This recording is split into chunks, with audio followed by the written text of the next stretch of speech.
So this is how the administration has been lining its pockets and treating Trump as king over the last week. A senior House Democrat has accused the US Commerce Secretary Howard Lutnick of corruption. Basically, they said that he has structured the administration's $1.5 billion investment into the USA Rare Earth Company in such a way that gives the government leverage over that company while boosting the investment firm Cantor Fitzgerald. And the reason that the House Democrat is concerned is because Cantor Fitzgerald is run by Lutnick's sons. There's also growing concerns about insider trading.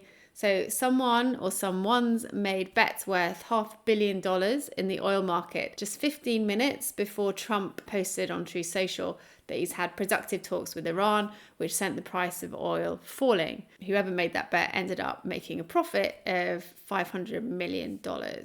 So several hedge funds have basically said that there now seem to be really quite a lot of examples of large trades being done just ahead of official US government announcements. And that's why people think there's definitely some kind of insider trading going on. And then another type of corruption is that 3 years ago, Michael Flynn, who was President Trump's former national security advisor in his first term, sued the government under the Biden administration, claiming that Flynn had been wrongly prosecuted for making false statements to federal agents about his ties to Russia.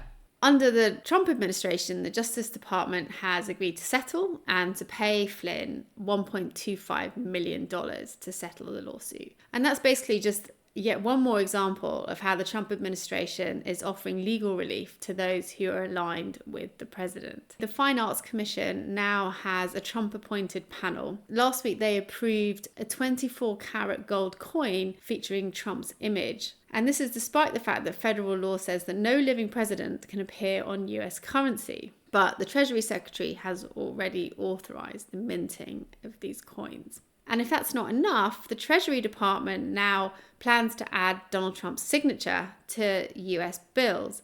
So this is going to be the first time in US history that the sitting president's signature appears on American currency. So typically US bills feature the signatures of the Treasury Secretary and the US Treasurer, and Trump's signature is going to replace the Treasurer. And the measure isn't temporary, so basically Trump's name is going to appear on all dollar bills until a future administration decides to take it off.